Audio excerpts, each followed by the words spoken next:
You are now listening to the smooth sounds of Love Atia. Ciao, beautiful souls. My name's Atia, and I am your future bestie in your head.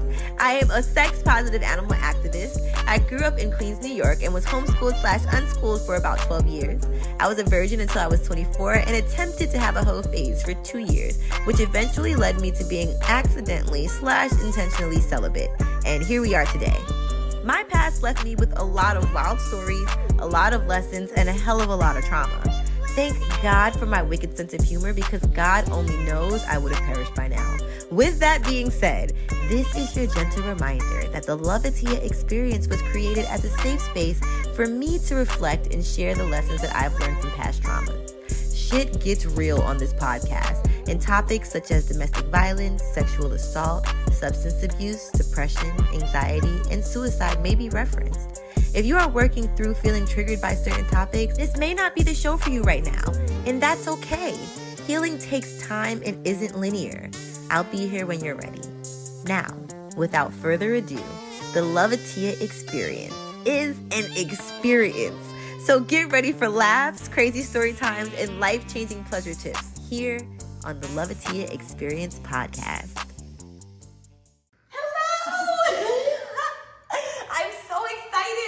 The Love Atia Experience podcast. You know, I usually start with a little song or whatever, but I just want to dive in because I am itching. If you're watching us on video, you know that we officially have video on YouTube, but I am here with my first guest, and it's mi madre. Oh, my mom. I've been trying to have my mom on this show for the last 29 years of my life. Just kidding. No, for the last, just since the first episode, I just felt like she'd be the best, most amazing first guest to have. So I'm so excited. I know this is going to be a memorable episode, so I'm just going to dive in. This is my mom. She birthed me 29 years ago. Her name is Tracy. She's the owner of Imani Jewelry. I know y'all hear me talk about Imani Jewelry a lot in my episodes. The jewelry that I'm rocking right now, if you're watching on YouTube, yes, it's Imani Jewelry. I wore my faves, and yeah, I just love her so much. My heart is so full. Please feel free to introduce yourself and tell us just who you are. Okay, my name is Tracy. I'm this beautiful soul's mom. Oh my God, the universe must love me. Really, must really, really love and trust me. What? So this is my daughter, Atia. I love her so much, I guess you can tell. I'm a jeweler by trade, an artist in my soul, and I'm 60 years old, and I'm excited. I'm excited to be here and share with you all the little talks that we have, the morning talks, the texting talks, oh my gosh, all the over the breakfast talks, all that stuff. So I'm happy to be here. Yay! Oh, thank you so much. Such a beautiful introduction. Okay, so I wanted to have an icebreaker. It's going to be some sex questions, and feel free just to answer whatever your heart desires. It's only 3 questions. So let's get started. The first one is, if you could have sex anywhere in the world, where would it be? Wow. Well, she knows I had this hammock fantasy, so I literally just bought a hammock a couple weeks ago, so maybe soon will manifest this. Yes. But maybe a hammock, maybe like in Fiji, or my first thought was Hawaii, but I've been to Hawaii, I haven't been to Fiji, so maybe on a hammock in Fiji. Yeah. So that's how you know she's my mom, because in the last episode, or the upcoming, I don't know when this episode is posted, but in one of the episodes, I said that my ideal place would be Bora Bora. Wow. Literally right there with Fiji. So yeah. Perfect. The next one is something that I don't think I know, and it's, would you say that you have any fetishes? No, I don't have any fetishes. But I'm just really open to a lot of stuff. So no, no particular fetishes. Like I can't think of anything right now. Okay. I consider it a fetish. Okay. Yeah, because I'm like, I like having my toes sucked, but I wouldn't say that I like am fiending to suck every toe I see. I'm like, I want it right. You know what I'm saying? I mean, if everybody sucked my toes, that'd be great. But yeah, I don't think I have any fetishes either. Now that I think about it. Is mutual masturbation? Would you say it's not a fetish? Like I don't. Yeah, I feel like the fetish is something that's like almost like feverish in you. Like you crave it. Yeah. I don't have anything like that. Yeah, I would do an episode about fetishes if you can learn like the definition and yeah. Maybe introduce me to some new things that I can like. Can become my new fetish. Absolutely. And I'm like, are fetish and kinks the same thing? Well, actually, I do have a thing about outdoor sex. Oh. Yeah. Maybe there's something about that. Like, I like air. Yeah, so I do. If I have the opportunity to have some any kind of outdoor sex, hence the hammock. Right? Yes. Yeah, that's my thing. Wow. So would that be like, would you consider yourself to be a voyeur? Yeah, kind of. Right? Yeah. I'm a warrior, and I like to be void upon or whatever. Oh, yes! Not knowingly. Okay, yeah. I know you see me. Okay, I'm the other way around. I like watching and like doing the looking while the other person is doing something else. Does that make sense? Like if my no, maybe not my partner, but like when my neighbors that in Atlanta used to have sex, I don't know why I'm whispering, but when they used to have sex, I would be like, I'd have my ear cupped to the wall like a creep. So I mean, and if you like that, it doesn't make you a creep. I was being a creep. All right, the last one is, I think I might know this answer, but maybe not. What's your favorite sex toy? I'm sorry. My original Hitachi wand. Yes, I'm sorry. I'm so old school. It's not even funny. She's introduced me to some new things, but I haven't quite gotten the rhythm to say it like that. But yeah, so Hitachi is still my number one. Yep, absolutely. Yeah, you just always know it's gonna hit. It never fails. It never fails. No, not at all. Not at all. And also, the new name for it, I guess, now is the magic wand. Because then you have the Hitachi massager, which was really initially made for body massage. And then you have like the official, I guess it kind of coined it and then made it a sex toy. And then that was the magic wand. They have wireless versions now. They have mini versions. It's crazy. Okay, well, we're going to get back to the Hitachi because we have a major story about that. As you can see, it's probably going to be somewhere in the title.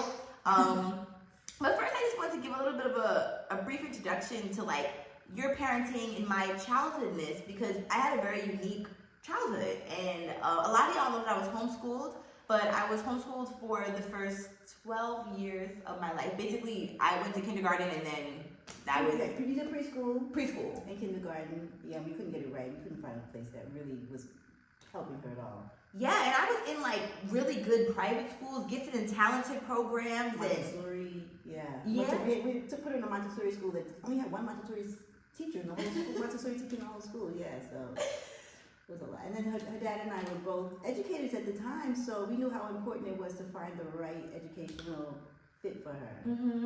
And then wasn't there a teacher who couldn't spell? Oh, you want those stories? Yes. Oh, okay. Yes. Well, I think we're gonna have a whole homeschool episode, but I just wanted to give a little bit of a glimpse into why her education, like why she parented me and educated me the way that her and my dad did. Yeah, well, we did a lot of research on like hands-on learning and not talk and chalk. We hated the whole idea of talk and chalk, which was where the Montessori thing came up.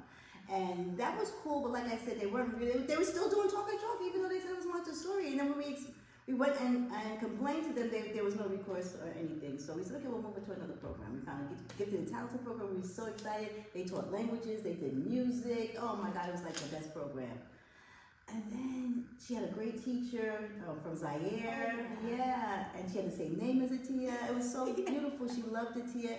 It was great. But then there were just some little things like Tia's lactose intolerant. And she was coming home sick every day. And we're like, why is she sick every day? Like this really hard congestion. And then we go up to the school and they're giving her like chocolate milk every day. Every day. She didn't even tell us. She was just sucking it down. I remember it. Coming home and coughing. Okay, that's one thing. Then when she got to kindergarten, they had a new teacher. She was another teacher, I think she was from Panama or something like somewhere in South America. She was a really great woman, except she couldn't spell kindergarten, right? She misspelled kindergarten on every student's book, every student's notebook. So that's because when it came home, I was like, how she can't spell kindergarten? How is she teaching my child? Exactly. She didn't have like a seating plan, so she didn't know any of the children's names. She literally, like 3 months in, she still didn't know any of the children's names. I was going up and like volunteering to try to help her. It was a lot. Then we went and spoke to the principal. The principal said, oh, none of our teachers are good the first year. Now we're paying for this. Both of those schools, we're paying out-of-pocket tuition for these schools. Oh, so shouldn't that be the free year? Like the year that your child has a bad teacher? Shouldn't that be free? No, we're paying the same for the bad teachers and the good teachers. It was a lot of stuff. We were having like parent conferences in our house trying to figure out how to explain to this principal that we're not getting the bang for our buck. And it was just too much. And then I went to a homeschool conference on Long Island. Those moments when you know God loves you, the universe loves you, and is looking out. I went to this thing on Long Island, not expecting too much. I had heard of homeschooling. Now, mind you, this was like the early 90s. It wasn't Back then, homeschoolers were freaks for sure. They were all no, seriously. Everybody, if you told somebody you're homeschool, they're like, oh, she has mental illness, or like she's maladjusted in some way. She cannot socialize. There's something wrong with her.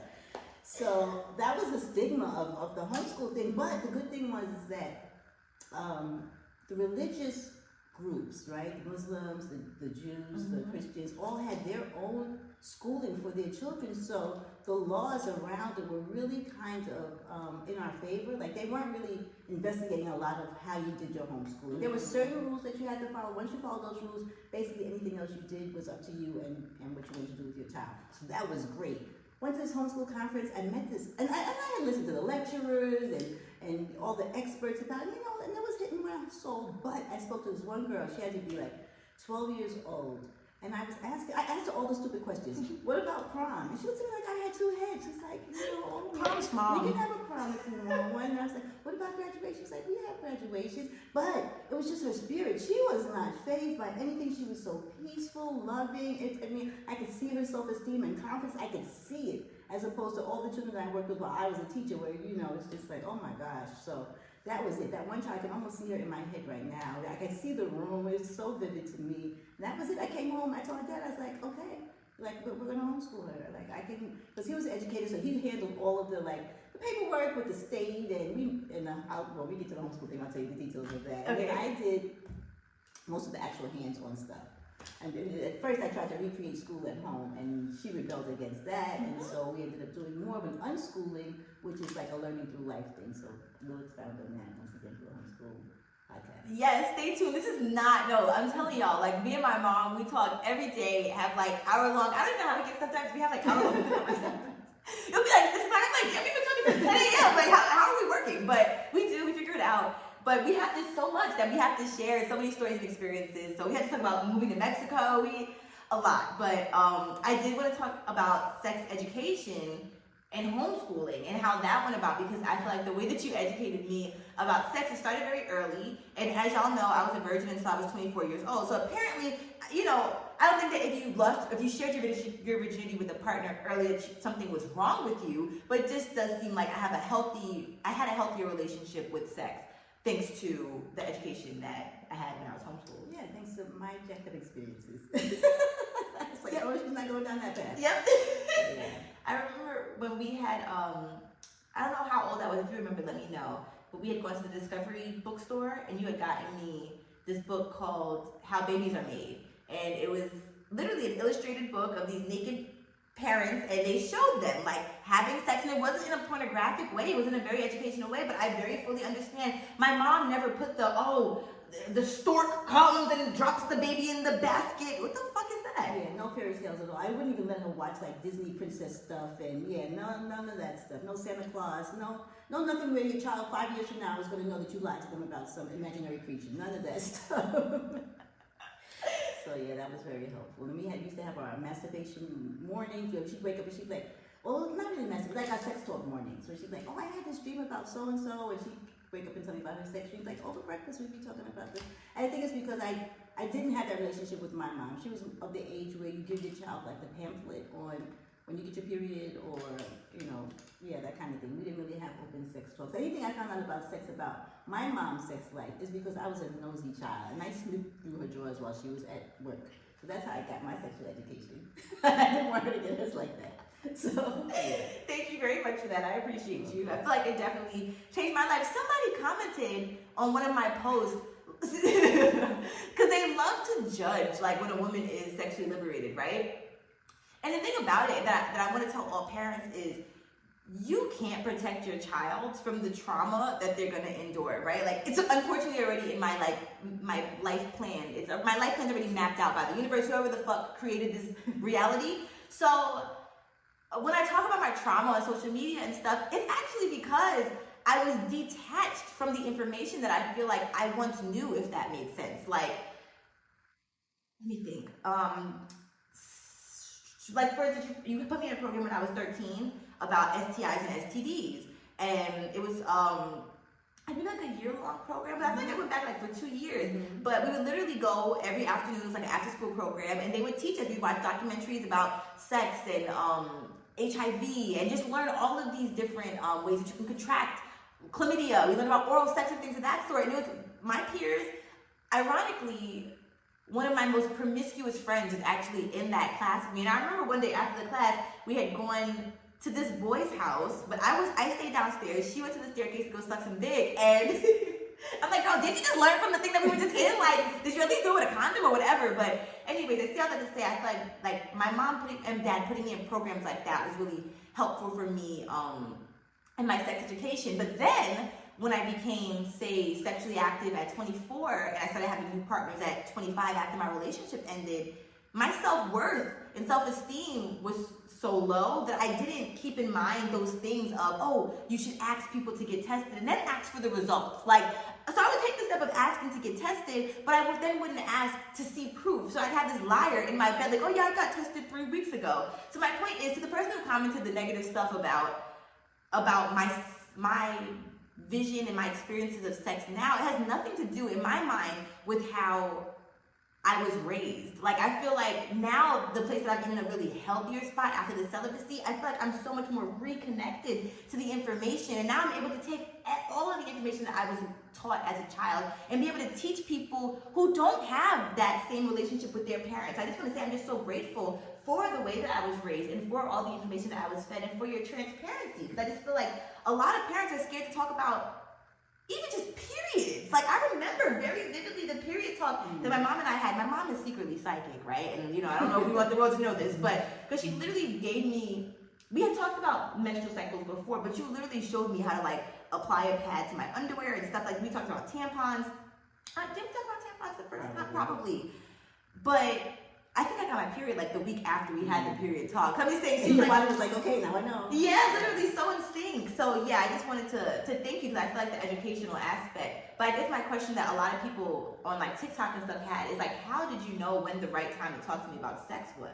I think I tuned into her a lot. And Tia also had a habit when she was really, really young, still playing with dolls. She played with dolls for quite a long time. Yeah.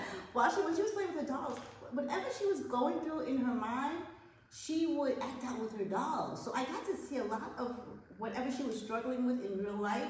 She would work it out with her dolls, and I would know that I need to go in and reinforce whatever I didn't think was right thinking, or enforce whatever she was thinking. I just wanted to support her in that thought. So yeah, she showed me a lot. Like, and to her point about when she went to this program, she taught me a lot of stuff about sex, because don't forget, like, my mom didn't teach me a lot, especially about the sexually transmitted diseases and things. So it was, even though I homeschooled her, or her dad and I homeschooled her, she also taught us a lot, which is what I really loved about the unschooling experience, is that it's a mutual teaching, it's a mutual learning. So yeah, and I think that's also why she's a great teacher now, because she got to teach her parents a lot. So yeah. Thank you so much for that. Yeah. And even with the unschooling versus homeschooling, I think in my mind the only difference is homeschooling sometimes kind of done by the book, by the curriculum.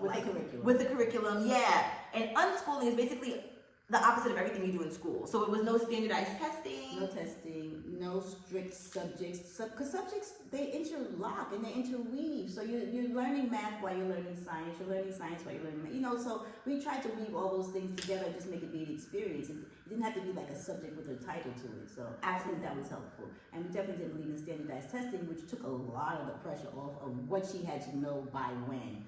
I read this book called A Mind at a Time, and it basically talked about how each child's brain is individually wired, and that you need to figure out what their learning style was. So I'll just bring that back to one small point again about homeschooling, is that when I tried to recreate the classroom, literally, like, I had a chalkboard, I had hooked on phonics, and I would drag her up to the attic, wake her up at 8 o'clock in the morning, which we're not morning people. So why are we trying to learn in the morning? Drag her up to the attic, and she was so resistant to it. And I was like, oh my God, like, I thought I was so excited about homeschooling, and now she's not happy with it. And then I found out about the unschooling thing, and that really helped to let her learn through life and not make her feel so structured that she had to learn math at 8 o'clock and English at 9 o'clock and science at 10 o'clock. So I think that really helped. Because you see, she's a free spirit, so she's not going to be bound by those kind of rules. So yeah, I think that it was a blessing that she was that way, and that we were open-minded enough to kind of go with her flow. Thank you. And I think that the biggest lesson of all this is, like, pay attention to your children. Like, get to know your children. It's okay. Like, they're not just this anomaly that's living in your house that you just pushed out. Like, you should pay attention. Because even thinking, when I go back to the way that I used to play with my dolls, they were fucked up. No, I had some drama. Like, seriously, I had people getting pregnant by the same man they would have. No, really. And I was young. Like, I don't even know. And ironically, I wasn't watching like reality TV and Bad Girls Club and stuff like that when I was super young. She was on the strict TV schedule. She watched all that stuff, but she snuck and watched it. On mute. I couldn't even watch SpongeBob, y'all. Yeah, she couldn't watch No, that stuff. Rugrats. My mom thought it would make me rude. Because of propaganda. There's so much propaganda. Yeah. I agree. Angelica was a bitch. Like, no, she was. Yeah, I understand. 1,000%. Yeah. That definitely makes sense. And also, like, it's hard to have a sex talk with your child when you might not even have a sexual relationship with yourself. Like, I feel like sometimes, you know what I'm saying? Some parents might not be able to feel comfortable with their children because they're not comfortable having those certain talks within themselves. So I don't know if maybe your own internal liberation that you were able to find, because although you might not have gotten that from grandma, where were you able to become sexually liberated? Like, how did you figure that out?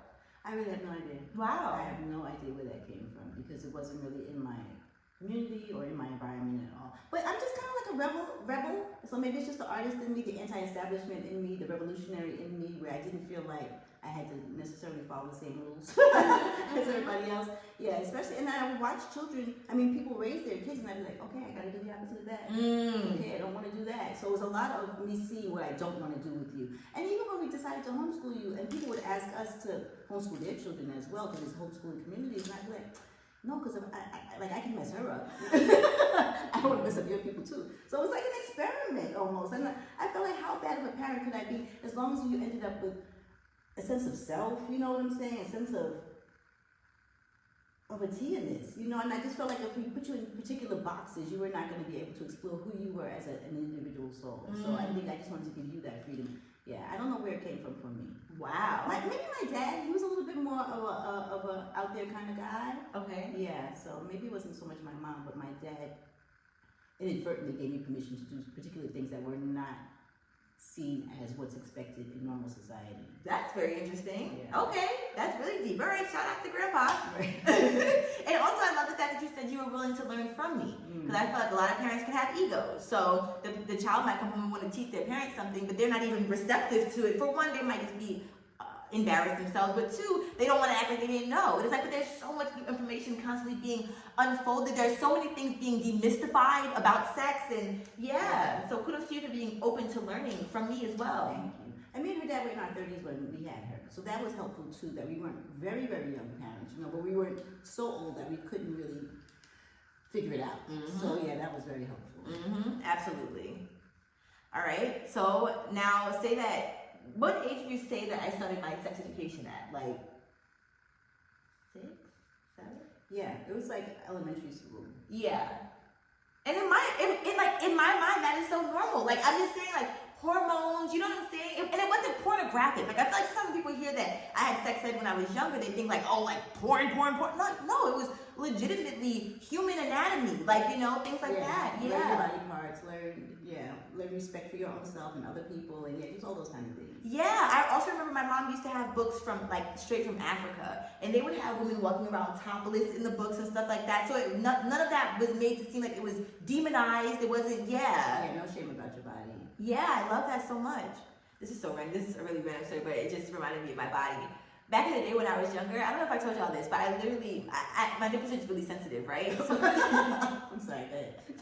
Just anticipate the story. So it started off with me, literally, when I was younger, I would put Band-Aids on my nipples.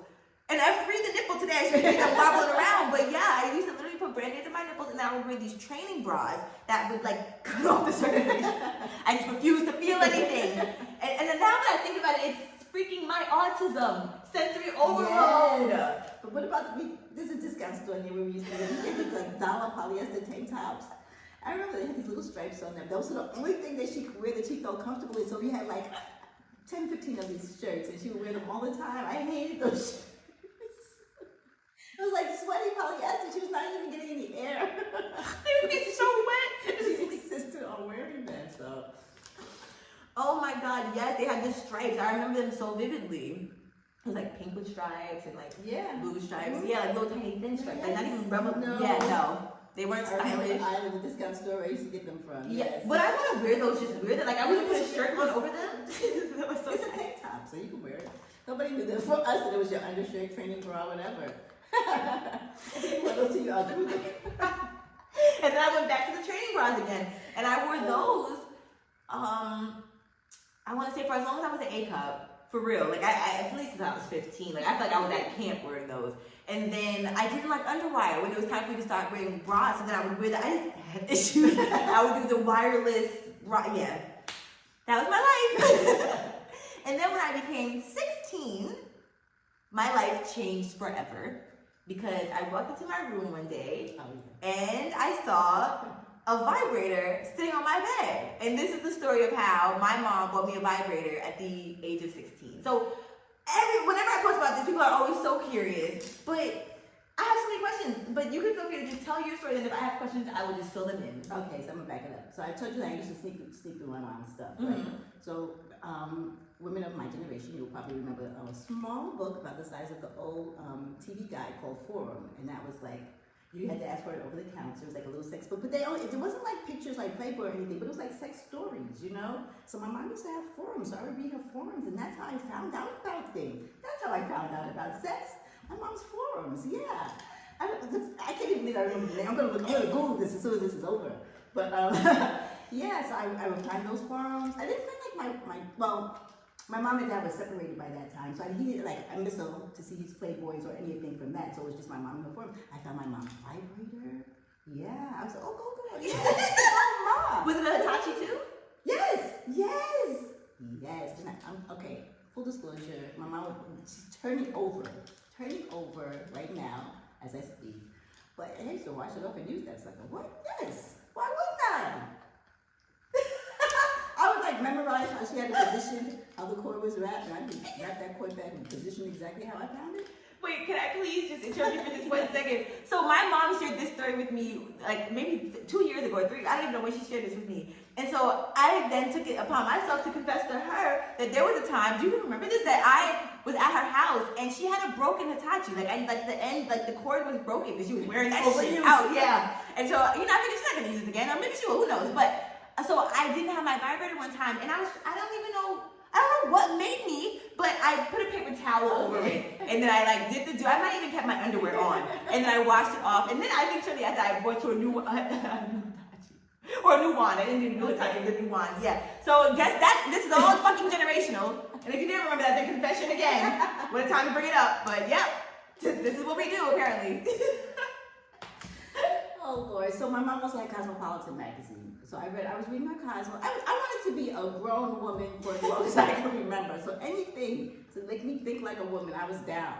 So I used to read Cosmo, How to Be a Woman. But I read a story in there one time about this woman, and it was a white woman, I'm sure, because Cosmo was not gender, ethnically specific. Mm-hmm. But I was like, oh, that sounds so good. She had a 16-year-old daughter, or she had a teenage daughter. I don't think she even specified the age, and that was her theory. She bought her daughter a vibrator because she wanted her daughter to be able to please herself and not feel like she had to look outside of herself for pleasure, and to be able to know her own body and know what gave her orgasm, gave her pleasure, and yeah. So I think I couldn't wait for her to turn 16. I was like, first of all, even before she was born, I wanted to have a girl, right? So I was like, okay, if I have a girl, when she's 16, she's getting a vibrator. And then I also just feel like, there's always all these jokes about boys, and you go into their room, you can't open their bedroom door because they're in there masturbating, or they're spending 45 minutes in the bathroom, or they're taking magazines. There's just so many acceptable jokes and television shows that hit on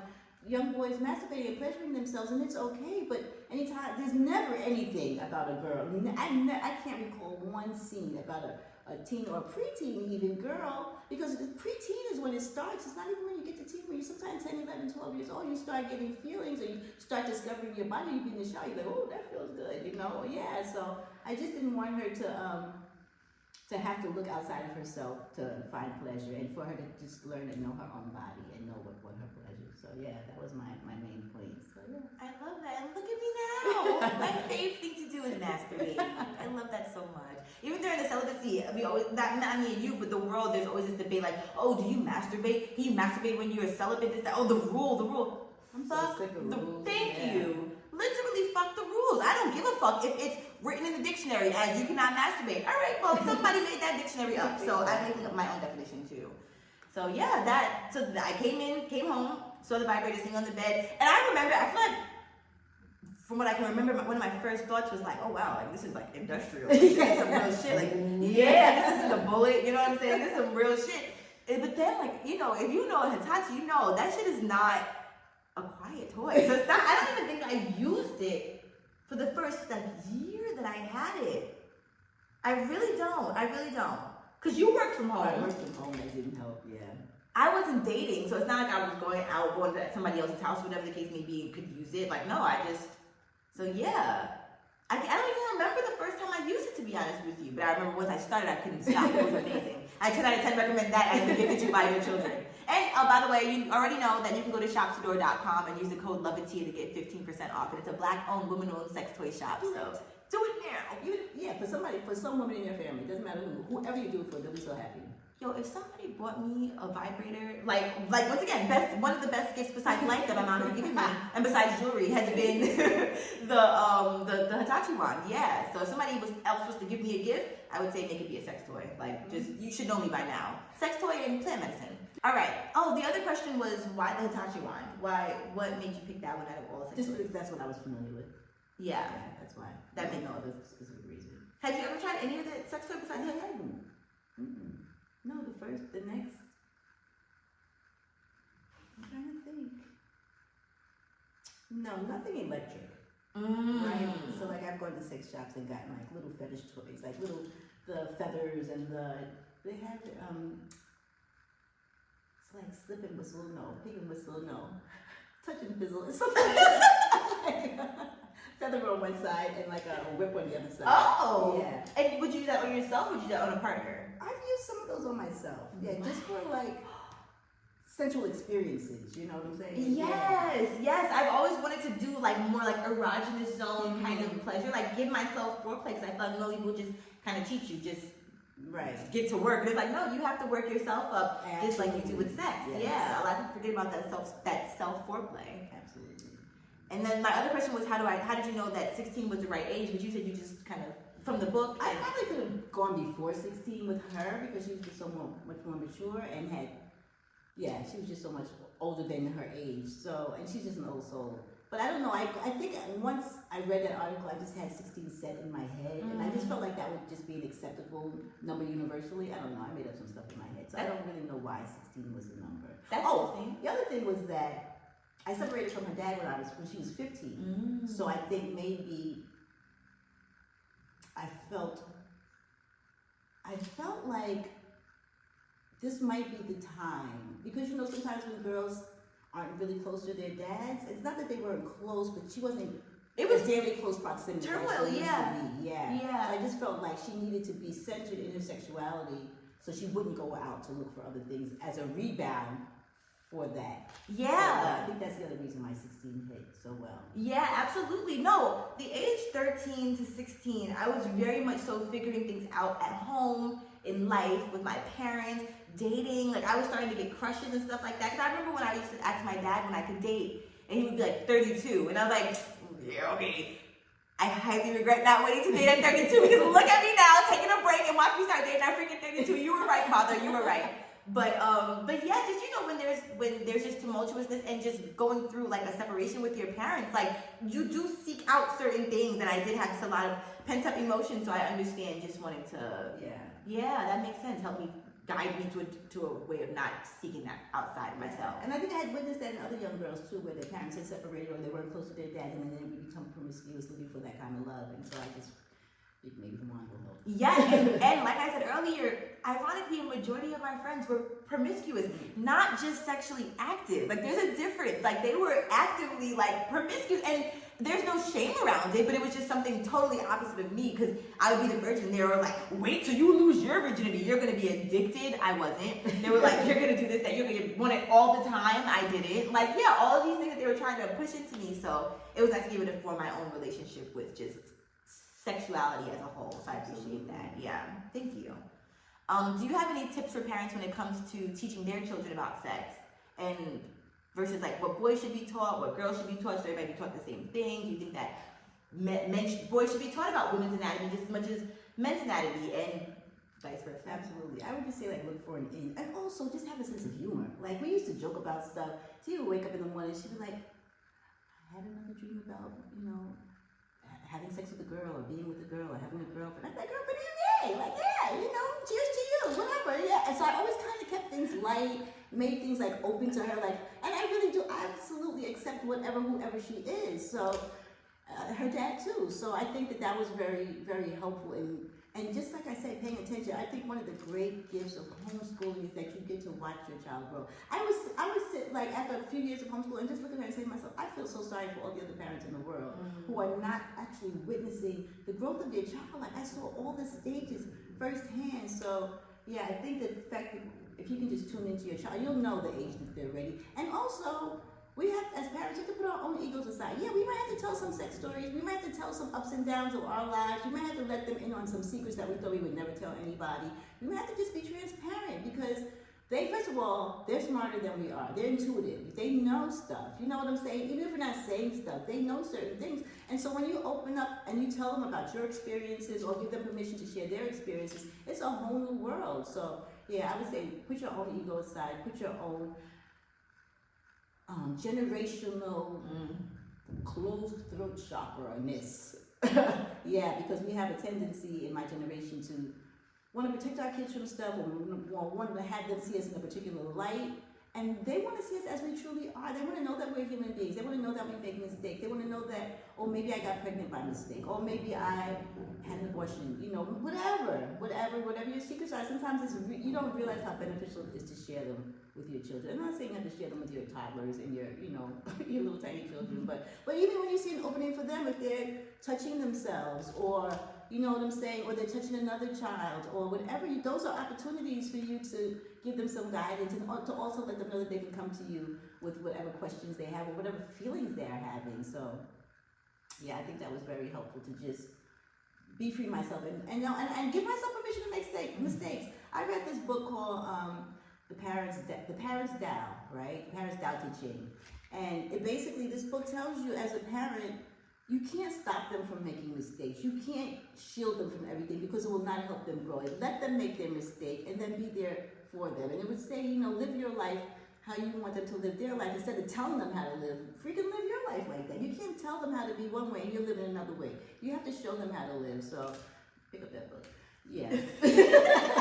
No matter how old your child is, I still read that book because I still am a little bit of a helicopter parent on some things, or have in my mind that I'm about to be a helicopter, and I'll read a couple of passages and remind myself, no, I've raised her already to be discerning. I've raised her to make mistakes and be okay with it, and to be there for her. So yeah, there's no limit on when that information is not going to be helpful anymore. Continue to educate yourself as a parent, no matter how old your kid is. I love that. What? If I was to have kids, I would watch this episode before I had them just to make sure that I'm getting this shit right. Seriously, yeah. And there's no right. There's no right. I also give myself permission to make mistakes. I would say, you're gonna make mistakes, Tracy. Just hope they're small mistakes. I just don't want to make catastrophic mistakes. Small mistakes, yeah. Do you learn from small mistakes? I just don't want to make the big ones. So give yourself permission to not be a good parent all the time, or not know how to be what you consider the right type of parent. Absolutely, and even for the big mistakes, that's what I was saying earlier in regards to like things that I have grown through in my sexuality. Like even the whatever you would deem as a big mistake, it had to happen. You know what I'm saying? Like it literally had to happen for me to become who I am. So and I think that parents that have a healthy relationship with themselves give themselves so much responsibility for their children, too much responsibility in a way. And parents who might not have a healthy relationship with themselves don't take any responsibility for their children's outcome, but I think that there's definitely a balance. But yeah, even the bigger mistakes, like I can't necessarily think of one right now that you've made as a parent, like a gigantic mistake, but even those, like I think you are so allowed to have grace, but I think that sometimes those are harder to have self-forgiveness for, so sometimes it takes the kids to be like, it's okay, yeah. There was something else that you said. Oh, I feel like you also very much so, you touched on this when you were speaking, allowed me to be curious. Like, you did not judge my curiosity, and that was very helpful. Even I was watching Judge Judy one time, I think I've shared this story before, and it's a swarm of dragonflies outside again. Wow. Oh, that represents our ancestors. Hey, yeah, hey, Mom. Hey, Grandma. But I was watching Just Judy, and she said something like, I wouldn't care if my son was a gay garbage man. I'm still gonna love him. Because I guess like somebody was gay and their parents abandoned them. And so I went up to my dad and my mom and I was like, would you still love me if I was a gay garbage woman? Randomly. And they were like, yes, of course. Like, we love you no less. Like, we love you as you are. So I think even that, and I was only maybe 8 or 9 when that happened. So yeah, I think that I just felt so accepted in my curiosity. And I didn't even have my first kiss until I was 17, but it was just, I didn't feel the need to explore that deeply outside of myself because I already had this healthy relationship with sex within myself. Honestly, I think the thing that fucked me up was other people who didn't have the sex talk with their parents. So when I talk about my low self-worth, my low self-esteem, that didn't come from my parents. That literally came from the Negroes out there or the young men out there who just weren't. Okay, let me take responsibility actually. I think that my the low self, let me think about it for a second. My low self-esteem. Well, I struggle with self-esteem sometimes as well. So subconsciously, maybe she got some of this from me. I take responsibility for my portion of that. That's deep. That's deep. And I think when things were tumultuous with me and daddy, I think that also took a little bit of a toll. But once again, that's just a reflection of like his journey of loving himself too, I feel. So maybe like you said, it was just me seeing that. And then I think there were societal things. I used to get bullied a fucking lot back when I was younger, because I was in all these programs where I was supposed to get socialized, but these kids had issues, so I just felt like some of that like leached onto me as well, you know. But yeah, I think that this is also just not demonizing my low self-worth. Like my parents, when we were in good space, filled me up all the time. You know, like I felt like as a child, I was such a fucking confident child. I really think it's just life. Like I can't think of anybody who's had high self-esteem their entire lives. Can you think of someone like that? Like, no, I think it ebbs and flows. Yeah. For most people, yeah. And I think you feel really confident sometimes and you don't feel as confident other times. And I think it can be either extreme. And sometimes it's a long-term thing and sometimes it's a short-term thing. Yes. Depends on where you are in your life. And even when I mentioned my low self-esteem, it's ebbed and flows. Sometimes I feel really powerful and sometimes I feel like not so powerful. So yeah. That's deep. And it can also be generational because then even grandma, like, I know she had struggles with her self-esteem forever. I mean, for a really long time. I don't know when she was younger, she had a lot of confidence, but no. But her mom, at least portrayed to us to be a very confident woman, which I think was a real strength for all the women in the family. Yeah, that's very interesting. I saw this documentary one time. It was on YouTube or something. It was about from I'm not even gonna say the brand because I don't fuck with the brand, but and they were talking about mothers and daughters, and they interviewed the moms, and they would say like, what is your what do you have low self-esteem about, or what are you subconscious about? And the mom would say, oh, my nose. I feel like my nose is so big. And then they would the daughter would be in a different room, and then they would interview the daughter, and they'd say, well, what do you have a hard time loving about yourself? And she would say, I don't like my nose. And the moms would watch like. Yeah, no, that resonated just now because my mom always had a problem with her legs. She thought her legs were so skinny. And I remember going through like maybe 10 to 15 years of my life thinking like my legs were so skinny. I had the most fabulous damn legs. Wow. You can kind of fabulous motherfucking legs. Yes. Yep. Yeah, so you're right about that. I think it does subconsciously transfer generations sometimes. That's so deep. And then even looking at my relationship now and my relationship with myself now, like I feel like in my mind, this is the most confident you've been. This is the most that you've loved yourself. I agree. This is the freest I've ever been in my life. Absolutely. And I feel the same way about daddy. I feel like this is like the happiest I've seen him and the best that me and his relationship has been ever. Like I feel like, and then don't you see the correlation between me and my celibacy? Like when me and my dad became like so tight and so close again, I feel he texted me, hey beautiful. I'm like, oh, like, you know, filling me up. I feel like I see that so much now in how I interact with men. Like if you're not treating me as well as my dad is treating me, then fuck you. You know what I'm saying? And just being able to pour into myself now. And I've also once again watched my mom pour into herself within these last couple of years, like really with just self-love, and I feel like I've been determined to do that within myself. We share tools, you know, things like that. So I feel like, absolutely. Yeah, I'm able to have much more of an authentic and transparent relationship with both parents because you are both in this beautiful space. And I'm really so grateful for that. And as a child, I feel like, because I'm still a child. I will always be a child. I don't care if it's 60. I'm still a child. But also allowing us to make mistakes when it comes to our parents. Does that make sense? Like allowing ourselves to fuck up. Because I feel like there were certain things that I don't necessarily know if they made my parents the most proud. Like, I've always wanted to make my parents so proud, but there are certain ways that I've carried myself to where I'm like, or certain decisions I've made, where it's like I was taught better than this. I know better than this. And so to give myself grace and amnesty in the places where I feel like I thought I should have known better because I had the education and I had the wherewithal from what I was taught as a child, but giving myself grace to be able to make those mistakes as well as a child versus, as you say, giving parents grace. I feel like we as children should give ourselves grace and be able to make the mistakes as well. Because I feel like sometimes I judge certain choices that I've made sexually and things like that, and I'm working through realizing they had to happen for me to get to this healthy spot in my life. Yes, because even things that she shares with me, I don't judge her. Like, sometimes she shares things with me and I'm shocked the fuck. Like, I'm like, oh, okay. Shocked the fuck. Trying to show it on my face. No, I want to know so bad what you thought. But her journey's her journey. You know what I'm saying? And we had totally different journeys. Like, I met her dad when I was 17. I was a virgin. He was my first lover, and we were together until I was 47, right? So that's 30 years of like one person in my life. So that's a totally different experience than her. So by the time I was dating, I was like almost 50, and I was like, I hadn't looked at men in 30 years. Like, they were all different shapes and sizes and colors. I was like, wow, y'all been out here the whole time? so with the difference in her age and mine, well, I'm 30 years older than her, right? So, but we were dating like at the same time, you know what I'm saying? So yeah, she was in her early 20s and I'm in my late 40s, early 50s, and so we're sharing some similar experiences. So that has been very interesting on our talks and friendship, and well, not friendship because I always told her she's not my friend. But No, y'all heard it here. Y'all heard it here. our mother-daughter miss. It's not a friendship. I have friends. She has friends. We're not friends. One day when we were both really depressed, she said I was her friend. I remember it. I do. We should have recorded it. Yes, you said I was your friend or something like that. We're friendly. She used to always tell me that all the time. You are not friends.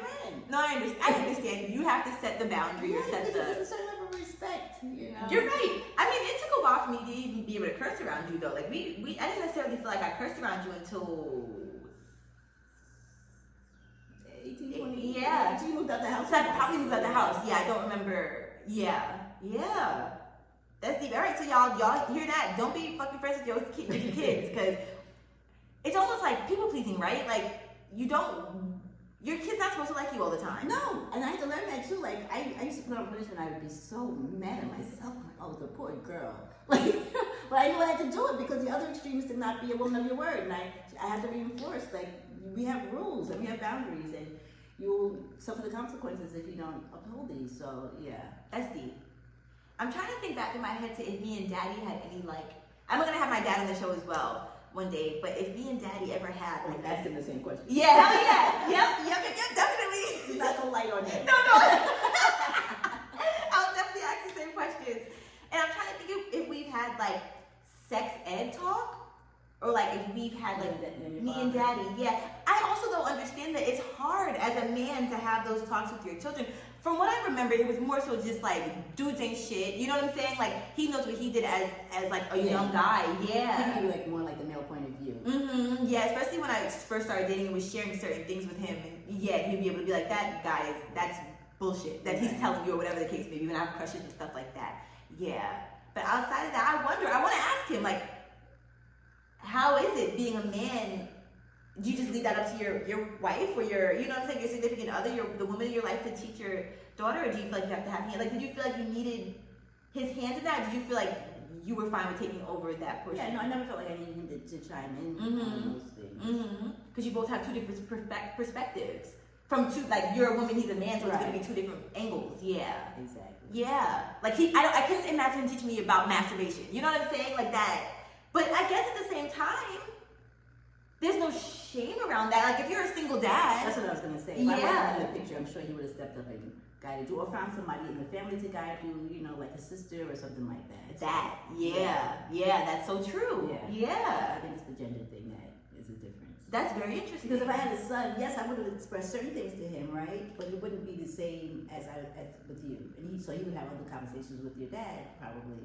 That would have been different than the conversations I had with him as a son. Yeah, and it's so funny, and I'll save some of this for me and my dad. But it's so funny, when I I think that sometimes I would get our relationships intertwined. So the way that I would text my mom and be like, oh yeah, like so-and-so just sent me a dick pic. You know, I texted him that one time. I'm like, yeah, like, and then he sent me a picture of his penis talking about some guy that I was talking to at the time. And my dad was like, I'm sorry. There was no warning to him. It was just like, yeah, I saw a dick, you know? And he's like, but it's so funny though, because now I feel like we're able to have more transparent conversations. But you're almost 30 now too. You were probably 16, 15. I was, yeah, like 20, my 20s, like 20, 21, okay.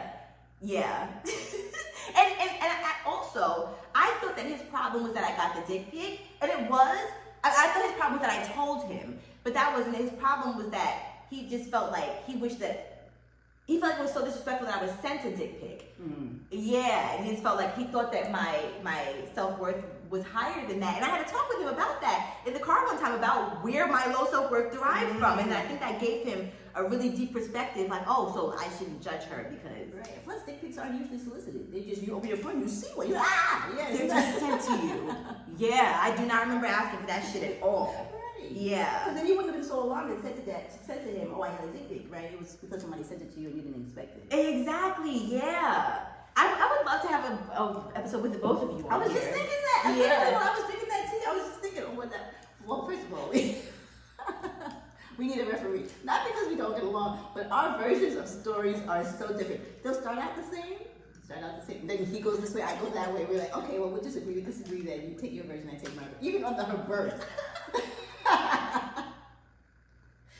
So yeah, it would definitely be it would be jokes. Yeah. Okay, stay tuned. That's definitely gonna happen. Definitely. All right. Speaking of stories and different variations, we have to share our classic otter story. But me and Mommy have two different variations of this. All right. So you can tell your story first. Well, I'll start out telling the story, and of course you interject. Okay. I'm gonna get some of it wrong, and then I know I'm gonna get wrong. Okay. This was 2020, August. Yes. Her birthday, quarantine. We're like, and we usually travel every year for the last, since she's been 13. 13? Yeah, there we go. Yeah, on her birthday. This year, we know we're not going to travel. I had moved to Atlanta, so we're both in Atlanta now. And so we're like, well, what can we do locally? And I had seen, she had been telling me about tubing for a long time. Oh, my friends are going to go tubing, we're going to go tubing. And then, and I always thought it was a young people thing, but I saw some of people my age go tubing. I was like, well, sure, I can go tubing too, right? We're going to go tubing for her birthday. We live right near the Chattahoochee, so great. Tubing on the Chattahoochee.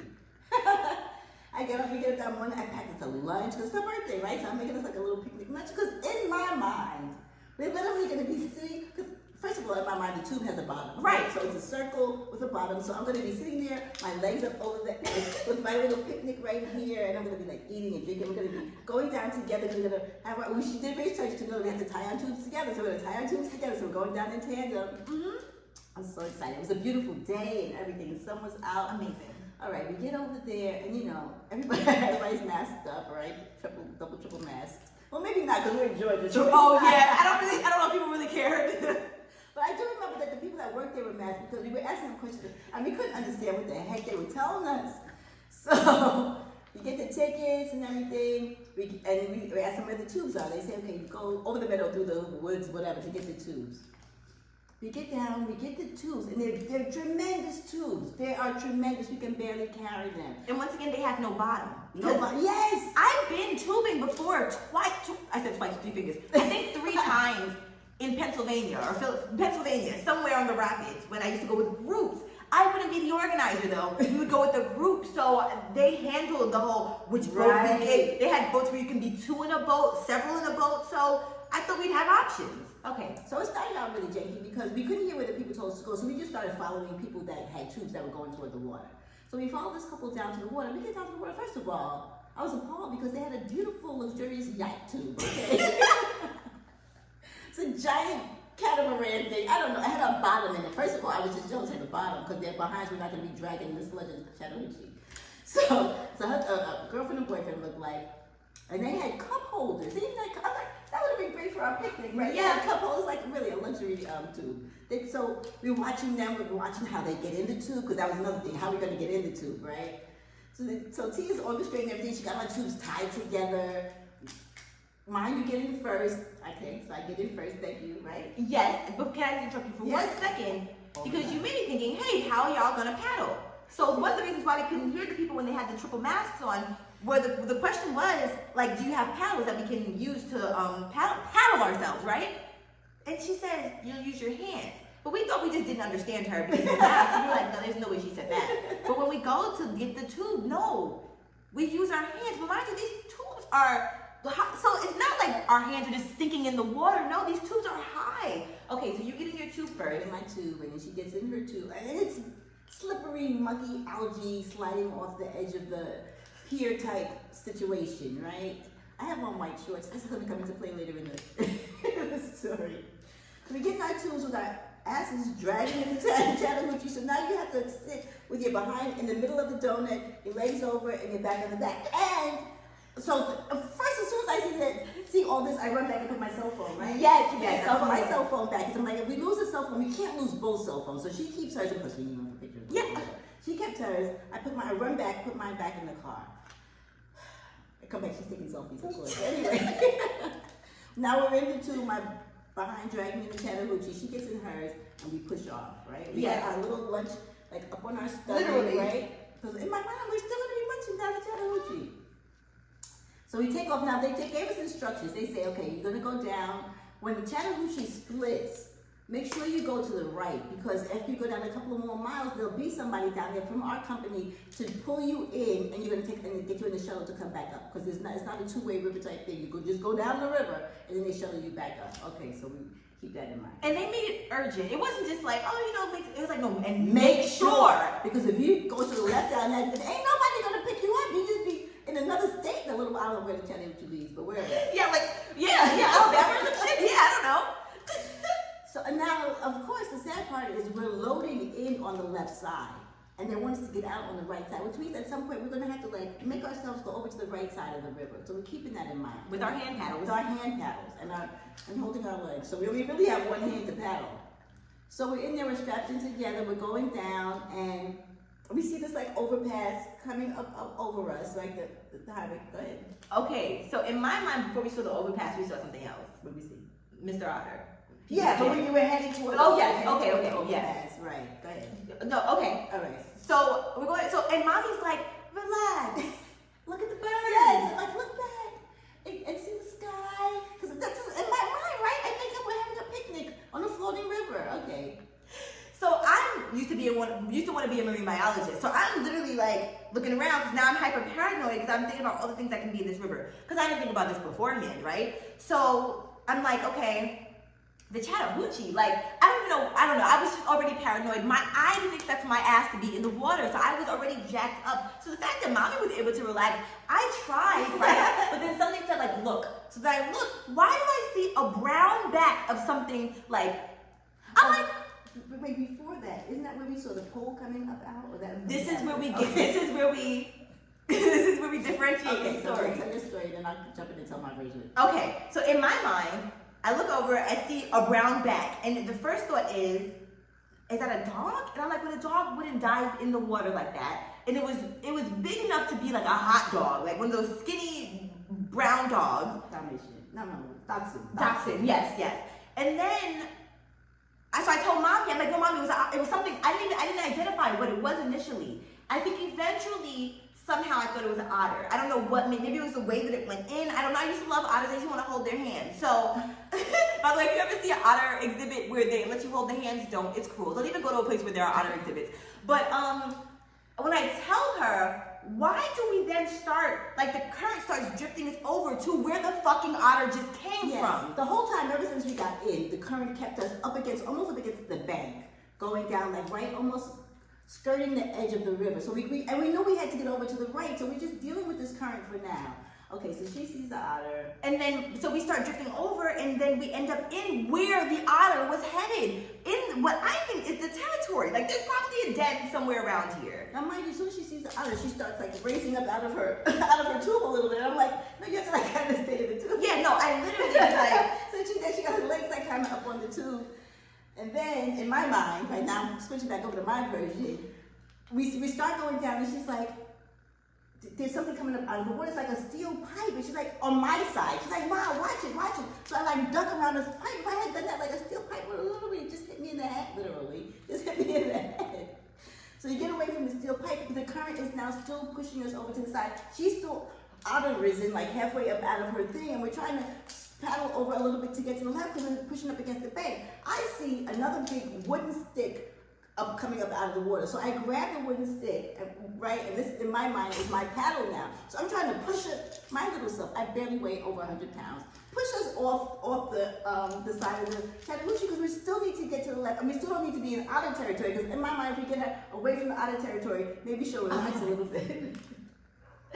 Okay, all right, so we're gonna backtrack back to the otter, right? In my mind, when we got over to the territory, that's where the current stopped, and we were stuck in the otter territory. So mommy grabbed a branch from the side of like where the territory was, grabbed the branch and pushed us away from, because you remember our things are tethered, so she pushed us away from the otter territory. That's how we ended up back in the waves again. And then when we get under the underpass where they told us to go to the right and we ended up on the left, that's where the pole happened. Okay. That's where mommy almost hits her head. And once again, I think you are still able to then use that wooden thing to help maneuver us away. But it's literally like a shipwreck underneath. It's some shit underneath us to where there's all this debris and stuff. And at one point, I say, lean back. Yeah. Because if we hadn't, we would have tipped over because there was once again, something that just, I don't even know. It's like a waterfall. It's almost like the rapids. And we went back to go down the next little junket there or whatever. Yeah. She's like, lean back. So we leaned back and we made it down that little cascading part. Yes, because if we were sitting for, we literally would have tumbled over, and Lord only knows, neither of us have high. You might not be here, because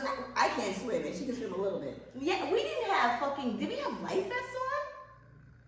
It didn't matter, because I would have had a panic attack and dissociated in the water. I remember it being too hot. Okay. And it was like sticking up. Yeah, I think we had life vests on. Yeah, but regardless, I would have died internally before we ever even made it to the shore, because I would have been in the water where Lord knows what. We know where the otters, that's all I need to know. So then we agreed that we both made it to the side, because at one point it was gonna be, we were only 5 minutes into our ride. I was just getting ready to say all this happened within 5 minutes, really. It was hell. It was hell. And she's still like kind of perched up on the top because she has no faith that something is not gonna bite her ass under the water. And mommy never saw the otter. I had no visual of it at all in my mind. So I'm just like, feeling like I'm just, I know, no. If there's one thing for sure in life, is that I'm a Virgo and that I fucking saw that otter. I had no doubt that she saw it. It didn't matter if it was an otter, an alligator, a mosquito. She saw something. There could be something under there biting us. I didn't care what it was. But I also, at this point, knew, and we're still fighting the current, like trying to get off the side. And I'm thinking to myself, now she's half perched up out of the thing, terrified. I'm anxious and terrified, a little less terrified than her, because she has more knowledge of what's under the water than I do. Ignorance is actually bliss sometimes. So I'm thinking, like, I know it's her birthday, we were trying to have this experience, but we have to get out. Like Mama Bear kicked in, and I was like, I just saved me and my child. So I said to her, Tia, I think that, I don't think we're gonna make it all the way down, because we couldn't even get off the bank. And I knew once we could see the people in front of us, the people with the yacht, the little yacht too, we could see them, but they were getting farther and farther in front of us. And there were one other, that other family. Yes. Yeah, and yes. They were getting away, so it's not like we can call for help. We were just going to be stranded on the Chattahoochee going down the wrong way in a minute. So I said to her, I said to you, right beyond the overpass, I see like a clearing where if we get over to that side, maybe we can get out. Because the water's pushing us to the left anyway, so we should be able to get out the tube. So that's what we did. We used I used my paddle, she used her. I don't even know if she used her. I think she not. At this point, I think she was like this. I was no help. Like up on top of the tube. Literally. Like, yeah. No, my ass was never back in that water again. I'm like, okay, it's now or never. I get us over to the side, and I was able to like grab something to hold us over there. And we were like kind of like banked up on these rocks now, but she's frozen in terror. And so I say that, Tia, we have to get out, like, because I know I'm not fucking dying here. I have specific places I will allow myself to die. This is not one of them. So now I'm yelling at her. I'm like, Tia, climb over me. I was like, you have to out. No, for real, her survival mama instinct, she was not fucking playing with me. You have to climb over me and get out, and then hold the tube so I can get out. Whole time, we forgot to mention, mommy's literally holding both tubes. I'm holding both tubes. So she's holding both tubes, like on the plank. Sure. Watch the YouTube. If you're listening to this, watch the YouTube because we're physically showing you. And these tubes are not light. These are heavy. They're heavy tubes. The tubes were probably way more than us, like both of them put together. Yeah, it was crazy. So she did eventually climb over me. She did what I said. We get out and we pull the freaking tubes out. We untie them, and now we're stranded downstream. Nobody knows we're there.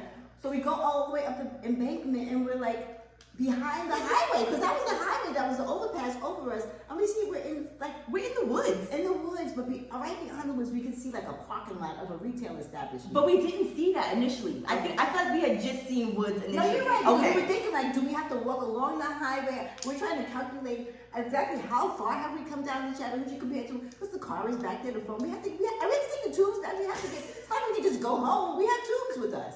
And we have soggy sandwiches, by the way. You know our sandwiches did not make. Wait, we still ate them. We ate them while we were waiting for the van people. Yeah, we didn't care. We finally like cleared where we were, and we found like some road, and then right beyond the road there was the pizza spot. We were like in the back of this pizza restaurant, so we had to call. We called the place. Yeah. We called the tube place, and they said okay, they'll send a shuttle for us. So and so now I'm sitting there and I'm saying, how are we going to fit the tubes in the shuttle? What difference does it make? That's not, we could have been drowning Chattahoochee. Why worry about the stupid tubes? So then we sat on the curb and we ate our little sandwiches. I think they were wraps. I can almost taste it now. There's cranberries in them. We ate our wraps and drank our water and waited for them to come. So the lady comes and she picks us up, right? We're so dramatic. We're like, oh, thank you. So I'm still thinking like, because she has other people in this van. The people that actually made it down the river and came back up with the van. So I'm saying, oh my God, like how's she gonna get these tubes? They're gonna charge us for the tube. She simply deflates the tubes. I was like, why didn't I think about that? So, mind you, mommy's white pants, remember her white shorts? Swamp ass, okay? Just call me swamp ass, forget it. Oh my God.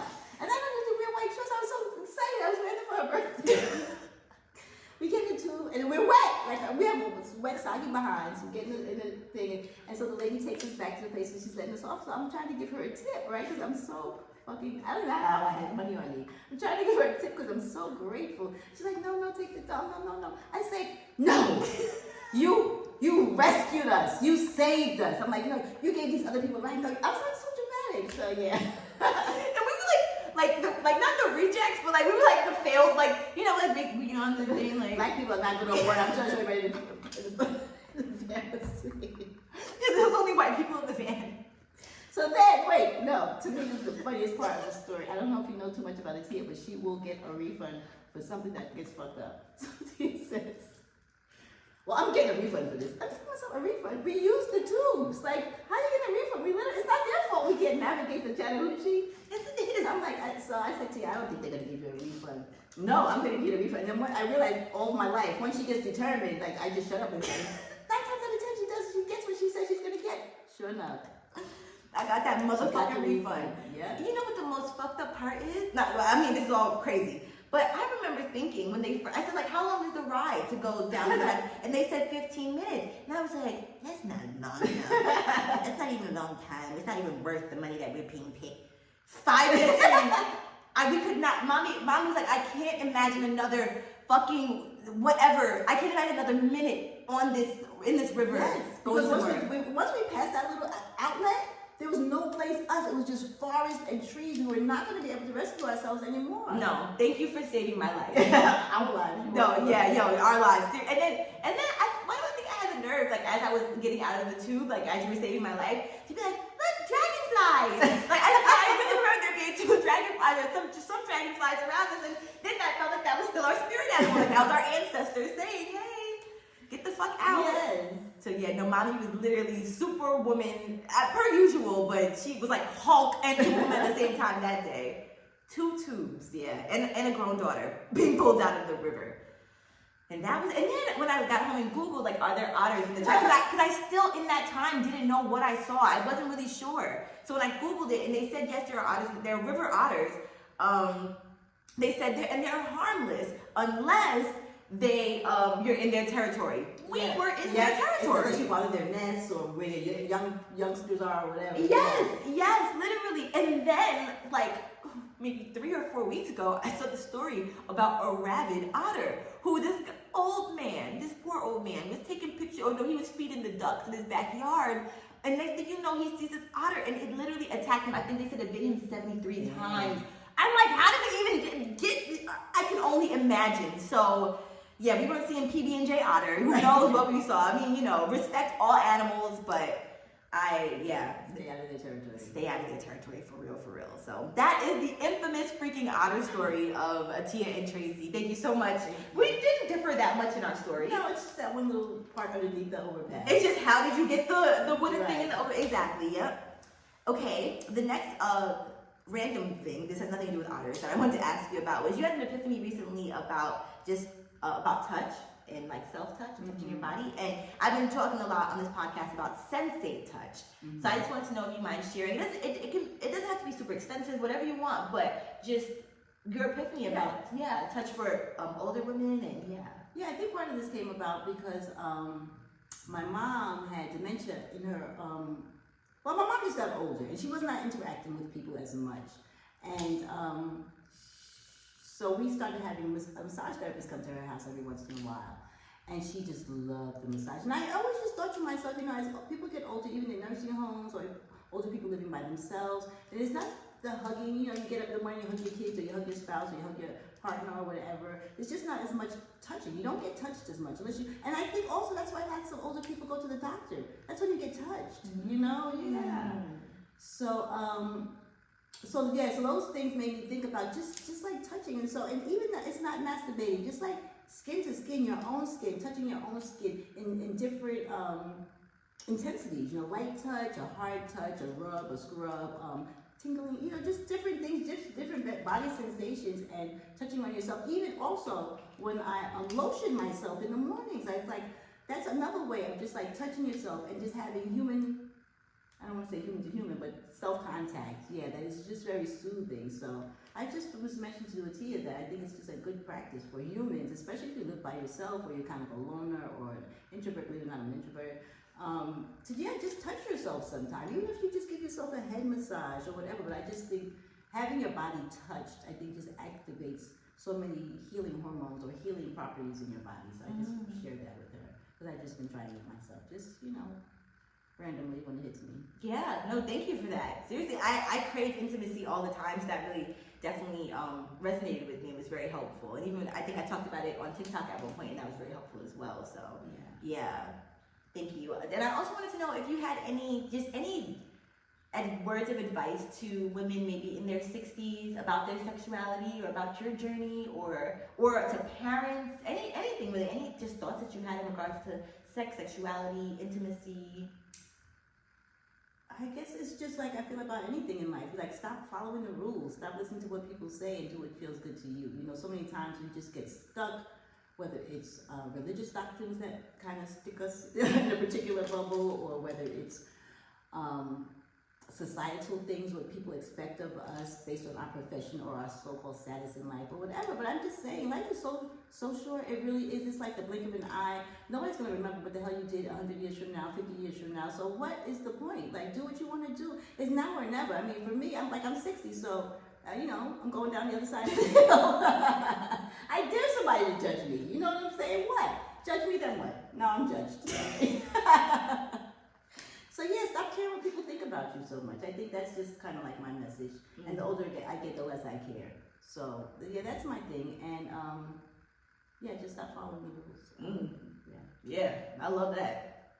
And also, I just want to talk about Imani jewelry. I just feel like I just want to give a special highlight. I give shout outs, but I want to just give a shout outs to you just in general for the beautiful jewelry that you make. Thank you. She hand makes everything on her own. The entire collection is handmade jewelry created by her with all natural stones, fine metals, right? Yeah, been doing it almost 40 years. My mom and I started the business together, and then she kind of handed it over to me. So it's my craft, it's my love, it's my joy. Yeah, all of that. It's my art. Yeah, and it seems like it's healing. Like, it's very healing. Yeah, it's healing for you, but then also the people that wear the jewelry. Yeah. I work with a lot of stones, semi-precious stones that have healing properties, a lot of symbols that symbolize healing and soul-touching experiences. So yeah, it's a labor of love. Yeah, one of the mottos is compliments are guaranteed, because they are literally. Even if I have on my cute small pair of silver ones, compliments. Long ta-ta ticklers, compliments. One small hoop, compliments. Literally, it's just the energy that it brings. It doesn't matter the size or whatever. Yeah, literally, I think it boosts I know it boosts my self-esteem, so. Oh, and to that end, I just want to also say that if you're an artist and you think that you can't make a living with your art, you really can. Like I have really paid my rent on my art, with my art for several decades, so you can make a living with your art. You just have to figure out how to get it done. Yes, I love that. I feel like everybody that is an artist needed to hear that. I know I needed to hear that, so thank you very much. You're welcome. What's new with Tracy, Imani, life? Anything that you'd like to share with us? What you've been up to?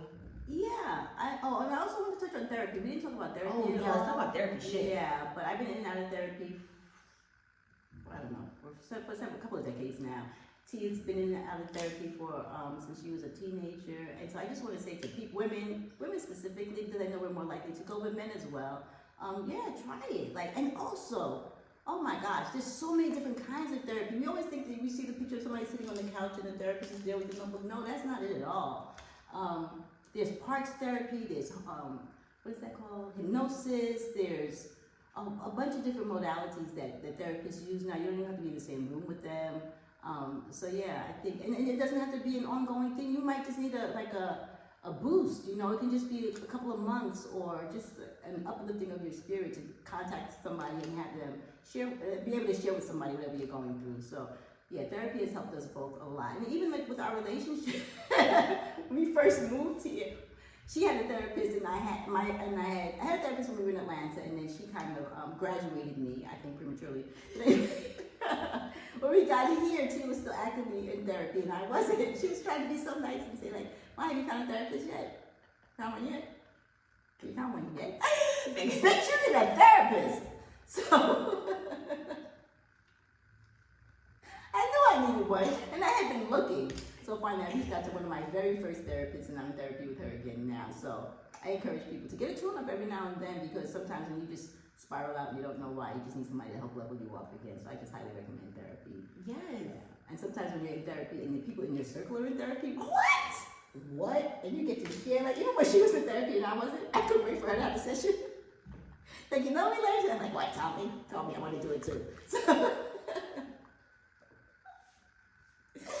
You are crazy. Yeah, seriously.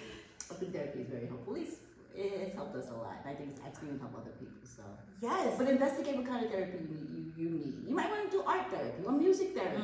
Yeah, they're all different kinds. So don't think that that there's one way to do therapy, and don't think that it has to be for years and years. I think a good therapist will kind of wean you off. Or if you're in therapy for 20 years with that same therapist doing the same things, he is just getting the money. Like, really, take a break and see somebody else for a minute and see if you can learn some different things. Yeah, seriously. Because I remember I was in therapy weekly and then bi-weekly, and then I remember my therapist graduated me to once a month, and I was like, hold up, sis. Once a month? Like that, and then I was like, can we do twice a month? And now I'm back to once a month, but every once in a while I'm like, maybe I want to do twice. You know, but just go. Yeah, I agree though, to change the consistency. And also, don't be afraid to quit your therapist if it's not working for you, right? But then find another one. There's a follow-up step. Find another one, because I had a therapist who basically told me to get over my problems, and I only had her for maybe 2 or 3 weeks. She couldn't remember anything about me. I don't even know if sis took notes, but then that's how I found my most amazing therapist now, who I feel so utterly connected with. So yeah, I just also want to say that. And also, if you go to therapy for just one thing, maybe for a specific reason, sometimes that's helpful, because what you think you're going to therapy for, it will actually unlock something else. And some people are actually scared of that, but I think it's the most beautiful thing. Yeah, the shadow work is the joint. I'm serious. Yeah. The stuff you don't want to talk about is the stuff you need to talk about. Yeah, if you don't do the shadow work, you'll stay in the shadow. So you might as well just do the work. Yeah.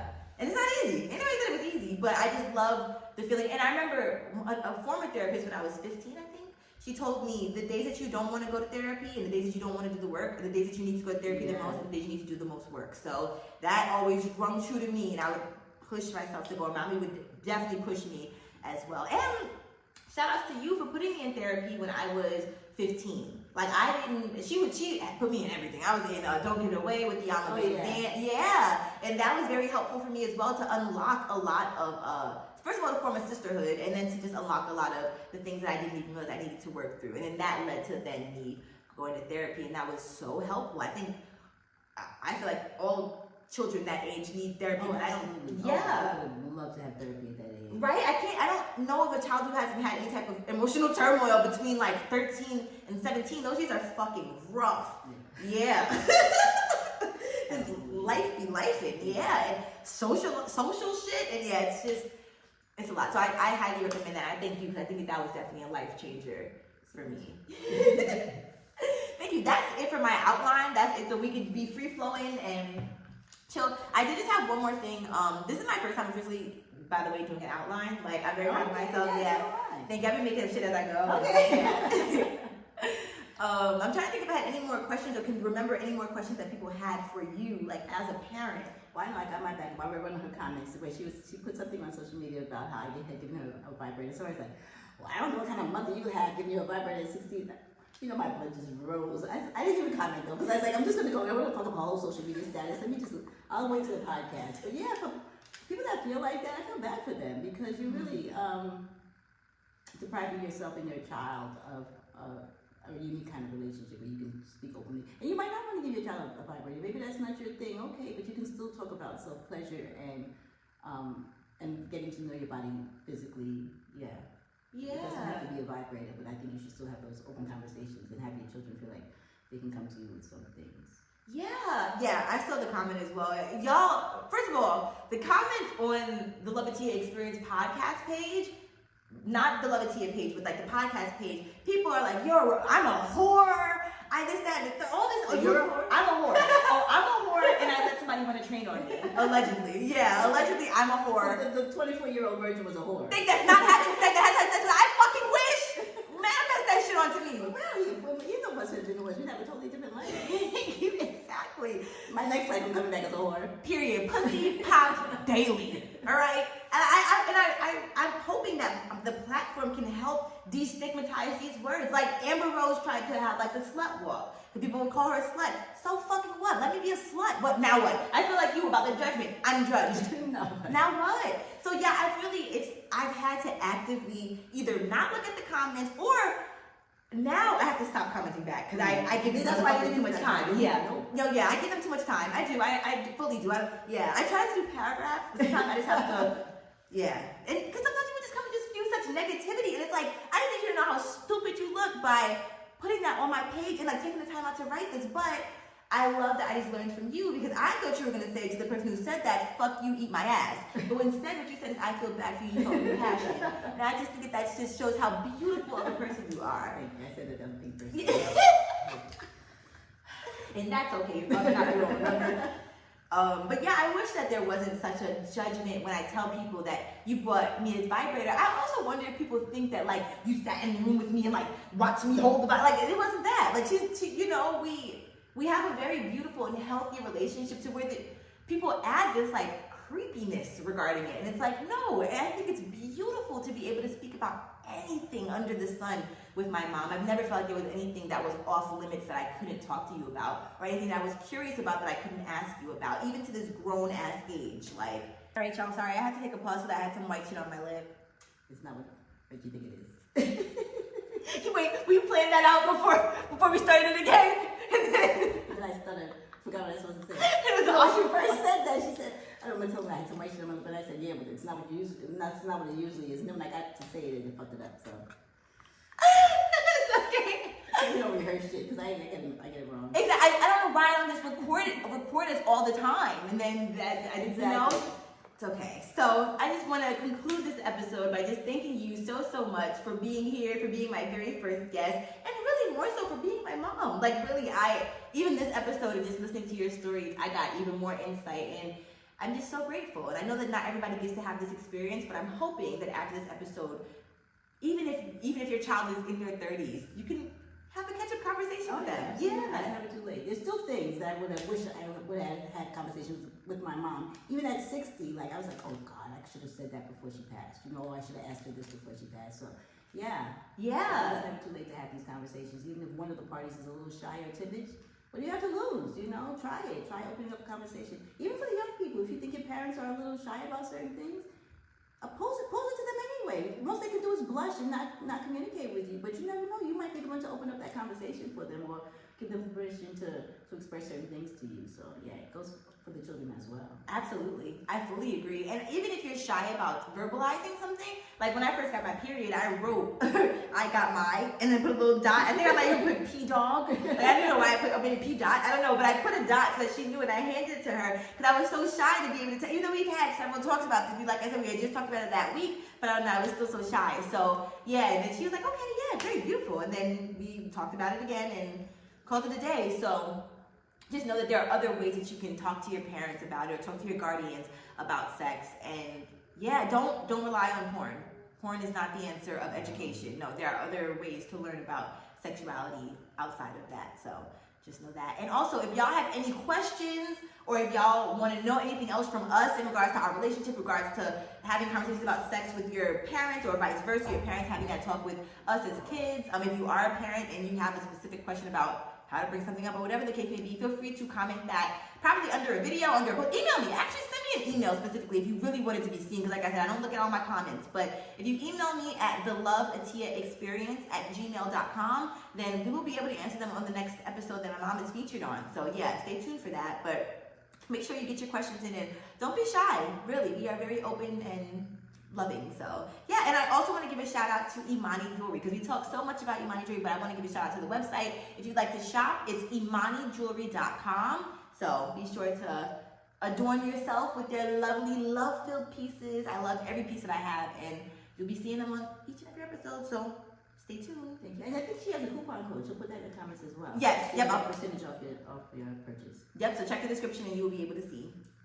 Thank you so much. I love you. Mwah. You are the best. Thank you. I love you more. Thank you. I was thinking I do like a one-hand pat. Oh yeah, that was good. It's okay. But it was filled with love.